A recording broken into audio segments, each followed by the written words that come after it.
Let's quickly shift gears now to sports news on the news at 10 with Olumide Macaulay.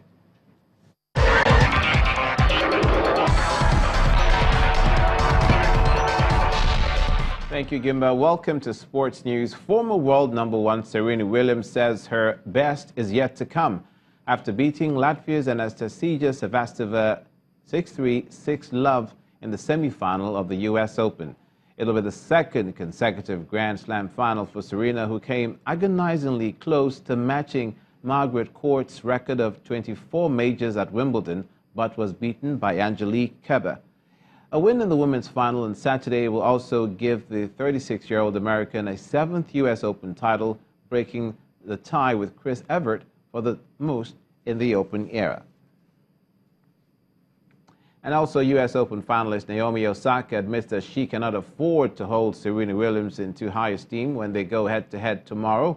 The Japanese youngster grew up idolizing Serena and booked a Grand Slam final showdown with the American legend after a 6-2, 6-4 victory over Madison Keys in the semifinals. Osaka has grown into one of the WTA Tour's most exciting talents, with the 20-year-old having won her first title at the Indian Wells Open back in March.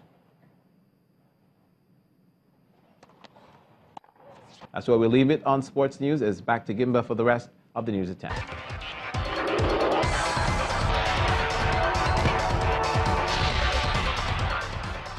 Russian President Vladimir Putin has rejected Turkey's call for a truce to prevent a bloodbath in Syria's Idlib province. At a trilateral meeting with Iran and Turkey, Mr. Putin said that Russia would continue its fight against what he describes as terrorists in the northern province. But President Hassan Rouhani says that civilians must not be made to suffer. He was speaking at a summit in Tehran with Russian and Turkish leaders. And former U.S. President Barack Obama has launched a searing attack on the current Republican administration of Donald Trump. Speaking to students at an awards ceremony in Urbana at the University of Illinois, Mr. Obama called for restoration of honesty, decency, and lawfulness in Trump's government, while describing these times as extraordinary and dangerous.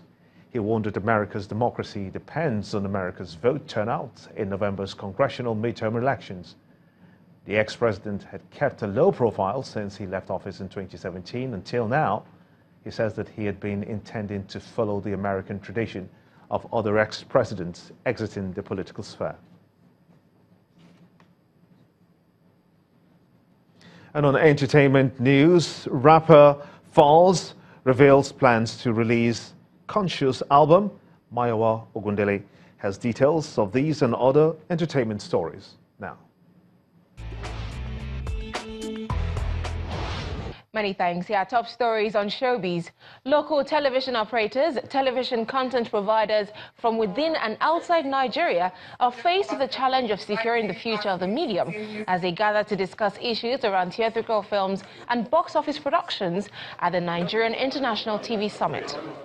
Talks at interactive sessions held centered around competition from free online content, videos on demand, and social network skits, which reduce the number of eyeballs on television.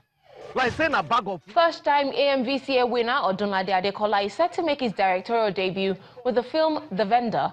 The comedy follows the life of a young newspaper vendor, Gbadebo, who hits jackpot when he meets his wealthy biological father.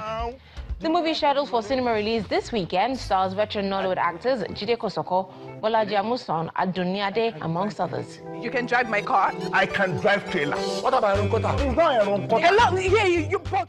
The controversy trailing rapper Falz's This Is Nigeria video may linger for much longer, as the music star says he is working to release an album of conscious music.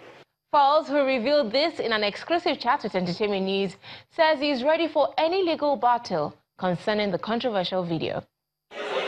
Right now I'm making a lot of controversial music, a lot of conscious music, like you said, and you know, I believe it's always going to be like that. People are always going to get angry when you make that sort of music, but those stories need to be told. You know, people need to hear our voices. Our voices need to be projected in a positive direction as artists. And that's it from me. It's back to the main news now.